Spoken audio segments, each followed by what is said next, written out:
여러분, 메리라는 말은 즐거운 또는 행복한, 기쁜 이런 뜻이죠.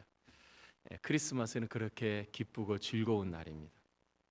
선물을 교환하고 사랑의 카드를 나누고 또는 즐거운 사람, 행복한 사람들과 함께 즐거운 시간을 보내는 날이 크리스마스입니다. 이 크리스마스라는 이 단어는 어떻게 만들어졌는가? 이 단어는 두 단어가 합성이 돼서 만들어진 단어입니다.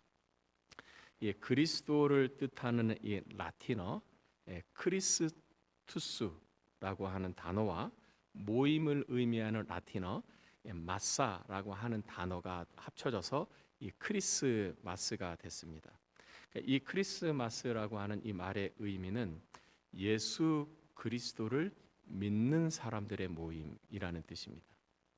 더 정확하게 말하면 예수 그리스도의 탄생을 기념하면서 그리스도인들이 모이는 모임, 이것이 바로 크리스마스입니다. 크리스마스가 메리 크리스마스인 이유는 크리스마스의 주인공이신 크라이스트, 크리스투스 때문입니다. 하나님의 아들 그리스도가 우리를 죄로부터 구원하시기 위해 친히 이 세상에 오셨기 때문입니다. 더 정확하게 말하면 하나님께서 그 아들 예수 그리스도를 우리를 구원하기 위해 구원자로 이 세상에 보내셨기 때문입니다. 우리는 이 성탄절을 통해서 알려주시는 하나님이 어떤 분이신지, 그리고 그 예수 그리스도가 어떤 분인지를 알 수 있습니다. 특별히 오늘 본문 말씀에 몇 가지 크게 두 단어를 통해서 하나님이 그리고 예수님이 어떤 분이신지를 우리는 배울 수 있습니다. 첫째는 베들레헴이라고 하는 단어입니다. 마태복음 2장 1절은 예수님의 탄생을 가리켜 주는데 먼저 이렇게 시작합니다. 헤롯 왕 때에. 그러니까 예수님이 헤롯 왕 때에 태어나셨다라는 것입니다. 왜 마태는 그냥 예수님이 태어나셨다 이렇게 기록할 수도 있었을 텐데 왜 굳이 헤롯 왕 때에 태어났다 이렇게 기록을 했을까? 왜 헤롯 왕을 기록을 했을까?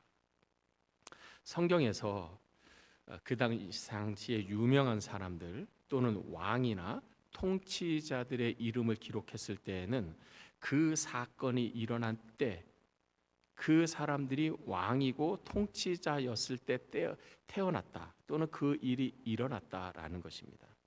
다르게 말하면 왕이나 통치자들의 이름을 기록한 것은 그때 일어난 이 사건, 이 일이 역사적 사실이다. 헤롯 왕 때에 일어났던 히스토리컬 팩트라고 하는 것입니다. 그러니까 사람들이 지어낸 얘기가 아니고 소설이 아니고 허구가 아니고 만들어내는 팩션이 아니라 이것은 히스토리컬 팩트, 역사적 사실이다라는 것을 가르쳐 주는 것입니다.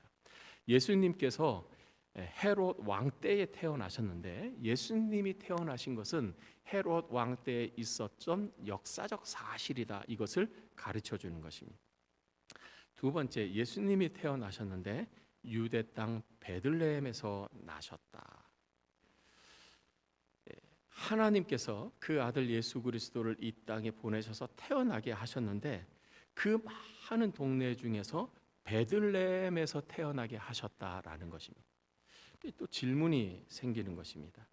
이 당시에 이 이스라엘 지역, 이 유대 지역을 다스리고 있는 이 지배 나라는 로마 제국인데 하나님께서 당신의 아들, 이 세상을 구원하는 메시아, 구세주 그리스도를 보내는데 이왕이면 사람들이 칭송하고 사람들이 우러러 볼 수 있는 로마 제국의 수도인 로마에서 태어나게 하시지 왜 베들레헴에서 태어나게 하셨을까?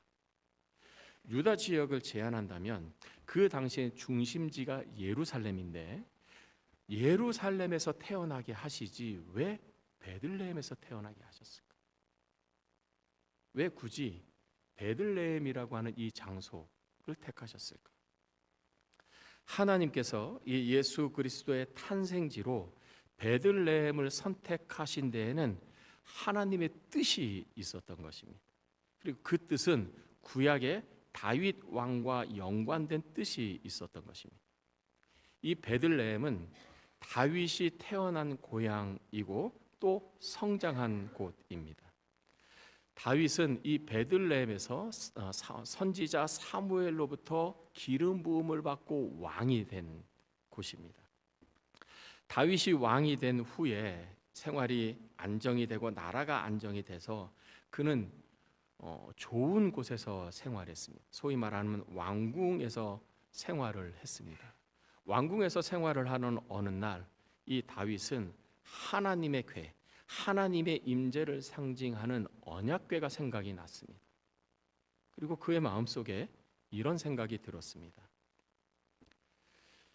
나는 백향목으로 지은 이 좋은 궁궐에서 지내고 있는데 하나님의 임재를 상징하는 이 언약궤는 너무나 초라하게 성막, 텐트 안에 있구나. 나는 하나님의 은혜로 이렇게 좋은 곳에서 생활하고 지내고 있는데 하나님은 너무나 초라한, 너무나 약하디 약한 텐트 안에 계시는구나. 다윗이 이런 마음이 들었습니다. 하나님의 궤를 모실 좋은 성전을 지어드리고 싶다. 하나님께서 내게 은혜를 베푸셔서 내가 이렇게 좋은 안락한 왕궁에서 지냈으니 나는 그 은혜에 조금이라도 보답하기 위해 하나님의 궤를 모시는 좋은 성전을 지어드리고 싶다. 이런 마음이 들었어요. 그런데 하나님께서 다윗의 이 마음을 아셨습니다. 다윗이 하나님의 언약궤를 모실 성전을 지어드리고 싶다는 이것은 하나님을 사랑하기 때문에 가진 마음이고 하나님을 경외하는 마음에서 나온 생각입니다. 하나님이 그 마음을 보시고 너무 기쁘셨던 것입니다. 그래서 하나님께서 다윗을 축복하시면서 나단 선지자를 통하여 이렇게 다윗에게 약속하십니다. 사무엘하 7장 12절 13절에 나오는 말씀인데 내가 내 몸에서 날 내 씨를 내 뒤에 세워 그의 나라를 견고하게 하리라. 나는 그의 나라 왕 위를 영원히 견고하게 하리라. 내 몸에서 날 내 씨를 내 뒤에 세워 그의 나라를 견고하게 하리라. 그러니까 이 말씀은 두 가지 의미가 있는데 첫째는 다윗의 후손, 다윗의 뒤를 잇는 왕위를 견고하겠다는 의미고 더 넓은 의미로 하나님의 약속은 내가 너 씨를 통해서 너의 후손을 통해서 메시아를 이 땅에 보내겠다라고 하는 하나님의 약속이었습니다. 그리고 하나님은 이 다윗의 후손을 통해서 이 메시아, 이 온 세상을 구원할 구원자를 보내시겠다는 약속을 하셨고 그 후에 다윗이 죽은 후에 하나님은 이 미가 선지자를 통하여 다시 한번 다윗에게 하신 그 약속을 상기시켜 줍니다. 그것이 바로 미가 5장 2절입니다. 거기에 동일하게 이렇게 나옵니다. 베들레헴 에브라다야 너는 유다 족속 중에 작을지라도 이스라엘을 다스릴 자가 내게서 내게로 나올 것이라. 그의 근본은 상고의 영원에 있느니라. 이 베들레헴은 다윗이 태어나고 성장하고 왕으로 기름 부음 받은 곳입니다. 그러니까 이 베들레헴은 다윗을 상징하는 것입니다. 그러니까 하나님은 다윗을 상징하는 이 베들레헴을 통해서 이스라엘을 다스릴 자, 이 혈통적인 이스라엘이 아니라 영적인 이스라엘, 하나님의 나라인 이스라엘을 다스릴 자를 보낼 것이다라고 확증하신 것입니다. 이 말씀을 통해서 우리가 알 수 있는 것은 하나님은 다윗에게 약속하신 것을 지키신다는 것을 보여주기 위해서 다윗의 고향인 베들레헴에서 메시아를 태어나게 하셨다라는 것입니다. 다윗에게 약속하셨습니다. 그 다윗이 죽은 후에 미가 선지자를 통하여 확증하셨습니다. 그리고 마침내 때가 되매 하나님의 아들 예수 그리스도를 다윗의 고향인 이 베들레헴에서 태어나게 하셨어요. 이를 통해서 하나님은 약속하신 것을 성취하셨다라는 것입니다. 우리는 여기서 하나님이 어떤 분인지를 알 수 있습니다. 하나님은 약속하신 것은 반드시 지키시는 하나님. 우리는 이것을 신실하다라고 말합니다. 하나님은 신실하신 하나님. 약속하신 것은 반드시 지키시고 이루시는 하나님인 것입니다. 그 하나님이 우리를 초대하셔서 이렇게 말씀합니다. 잠언 16장 3절에 너의 행사를 여호와께 맡기라. 그리하면 네가 경영하는 것이 이루어지리라. 너의 모든 행사를, 너의 계획을, 너의 소원을, 내 인생을 하나님께 맡겨라. 그러면 신실하신 하나님, 약속하신 것은 반드시 이루시고 지키시는 하나님께서 이루어 주실 것이다. 사랑하는 성도 여러분, 가장 안전한 인생은 무엇인가? 가장 행복한 인생은 무엇인가? 가장 복된 인생은 무엇인가? 하나님께 맡기는 것입니다. 여러분의 삶을 하나님께 다 맡기시기를, 여러분의 사랑하는 자녀를 하나님께 맡기시기를 주님의 이름으로 축복합니다. 두 번째 단어는 미가서 5장 2절에는 그렇죠, 봐요. 아이도 아멘 하잖아요. 두 번째 우리가 살펴볼 단어는 미가 5장 2절에 작을지라도라고 하는 단어입니다. 베들레헴 에브라다야 너는 유다 족속 중에 작을지라도 이스라엘을 다스릴 자가 내게서 내게로 나올 것이라. 여기에 작다는 이 히브리어의 의미는 두 가지 의미가 있습니다. 첫째는 지역과 관련된 의미에서 작은입니다. 그러니까 이 베들레헴 마을처럼 작은, 다르게 말하면 보잘것없는 소규모의 중요하지 않은 이라는 뜻입니다.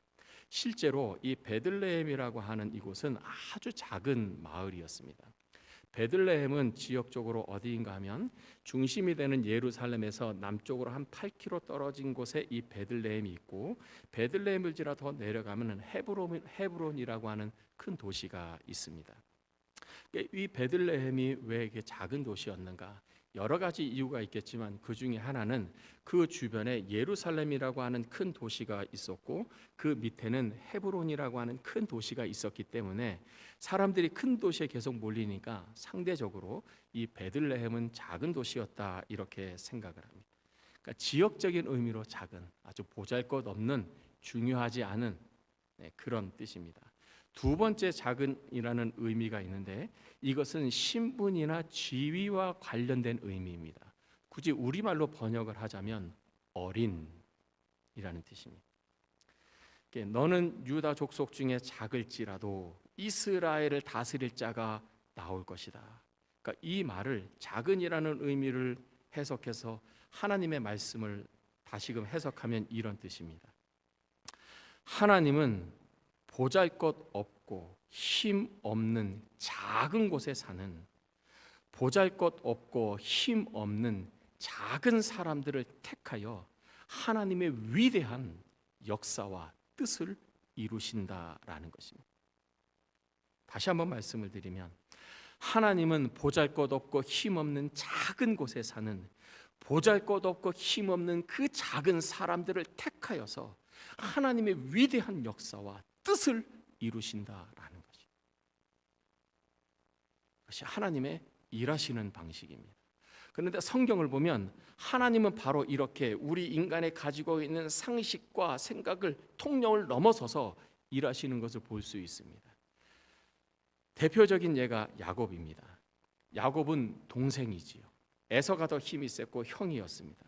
그런데 이 힘없는 동생인 야곱은 형 에서보다 훨씬 더 많은 하나님의 축복을 받았습니다. 힘없는 동생 요셉은 힘 있는 형들에 의해서 억지로 노예로 팔려갔지만 자기를 노예로 판 그 형들을 다스렸습니다. 형들로부터 무시당했던 힘없는 막내 동생 다윗은 형들을 제치고 이스라엘의 왕이 되었어요. 그것이 하나님의 일하시는 방식입니다. 하나님은 왜 이렇게 일을 하시는가? 고린도전서 1장 27절에 하나님께서 이렇게 작은 자들을 통해서, 작은 곳에 있는 사람들을 통해서 하나님의 위대한 역사를 이루시는, 이렇게 행하시는 하나님의 목적을 고린도전서 1장 27절은 이렇게 말합니다. 하나님께서 세상에 미련한 것들을 택하사 지혜 있는 자들을 부끄럽게 하려 하시고, 세상에 약한 것들을 택하사 강한 것들을 부끄럽게 하려 하시고, 하나님께서 세상에 천한 것들과 멸시받는 것들과 없는 것들을 택하사 있는 것들을 폐하려 하시나니, 이는 그 이유는 아무 육체도 하나님 앞에서 자랑하지 못하게 하려 하십니다. 여러분은 좀 미련하다고 생각하십니까? 하나님 앞에 붙들려 쓰여내면 세상에 지혜 있는 자들의 지혜를 능가하는 것입니다. 여러분은 경제적으로 또는 육신적으로 연약하다고 생각하십니까? 하나님의 위대한 손에 붙들리면 이 세상에 강하다고 생각하는 사람들보다 훨씬 더 강해질 수 있습니다. 여러분은 스스로가 천하다고 생각하고 사람들이 나를 인정해 주지 않는다고, 나는 너무나 가진 것이 없다고 여러분 생각하십니까? 하나님이 여러분을 들어서 사용하시면 여러분은 있다고 자부하고 거만하고 자랑하는 사람들보다 훨씬 더 위대하게 쓰임받을 수 있는 것입니다. 그것이 바로 너는 유다 족속 중에 작을지라도를 통해서 하나님이 우리에게 하시는 말씀입니다. 그러므로 모든 작은 자에게 소망이 있습니다. 위대하신 하나님, 온 세상을 다스리시고 통치하시는 영원하신 전능하신 하나님, 그 하나님이 여러분과 함께 하십니다. 그러므로 사랑하는 성도 여러분, 첫째, 낙심하지 마십시오. 여러분 자신과 여러분 환경 때문에 낙심하지 마십시오. 두 번째, 믿고 신뢰하십시오. 하나님이 어떤 분인지를 보십시오. 맥체인은 이렇게 말했습니다. 당신 자신을 한 번 볼 때 하나님을 10번 바라보라. 하나님을 믿으십시오. 그 하나님을 바라보고 신뢰하십시오. 세 번째, 하나님께 간구하며 전진하십시오. 하나님의 은혜를 구하십시오. 하나님의 복을 구하십시오. 하나님께서 여러분을 써시고 여러분을 축복해 주시도록 구하십시오. 그 자리에 주저앉지 마십시오. 뒤로 물러가지도 마십시오. 하나님이 원하시는 것이 아닙니다. 하나님은 우리가 하나님을 믿고 신뢰하고 하나님 앞에 부르짖으며 간구하며 믿음으로 나아가기를 원하십니다.